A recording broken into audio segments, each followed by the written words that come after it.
சந்திர கிரகண நேரங்கள் இந்திய நேரப்படி இந்தியாவில் கிரகணம் மதியமே தொடங்கினாலும் சந்திரன் உதயமான பிறகே நம்மால் பார்க்க முடியும். தமிழகத்தில் நிலவு மறையும் தருவாயில் பார்ஷல் ஃபேஸ் மட்டுமே தெரியும். கிரகணம் தொடங்கும் நேரம் மதியம் 3:20 முழு கிரகண நிலை டோட்டாலிட்டி. மாலை 4:34 முதல் 5:32 வரை தமிழகத்தில் நிலவு உதிக்காததால் இதை காண முடியாது. சந்திர உதயம் தமிழகத்தில் மாலை 6:15 முதல் 6:30 மணிக்குள் ஊரை பொறுத்து மாறும். தமிழகத்தில் கிரகணம் தெரியும் நேரம் நிலவு உதித்ததிலிருந்து மாலை 6:48 வரை சுமார் 20 முதல் 30 நிமிடங்கள் மட்டுமே. கிரகணம் முழுமையாக முடிவடையும் நேரம் இரவு 7:53 நிழல் விலகும் நேரம். சூதக காலம் சூட்டக்கால்.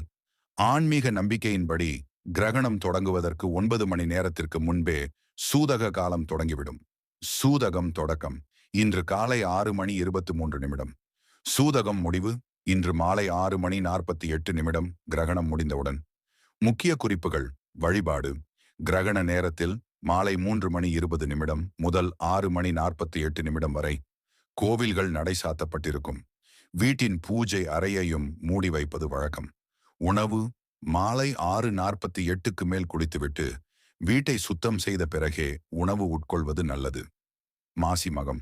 இன்று மாசி மகம் என்பதால் கிரகணம் முடிந்த பிறகு இரவு நேரத்தில் தீபம் ஏற்றி வழிபடுவது மிகவும் விசேஷமானது. தமிழகத்தில் மிக குறைந்த நேரமே சுமார் 20 நிமிடங்கள் கிரகணம் தெரியும் என்பதால் மாலை 6:20 மேல் கிழக்கு திசையில் நிலவை பார்க்க தயாராக இருங்கள்.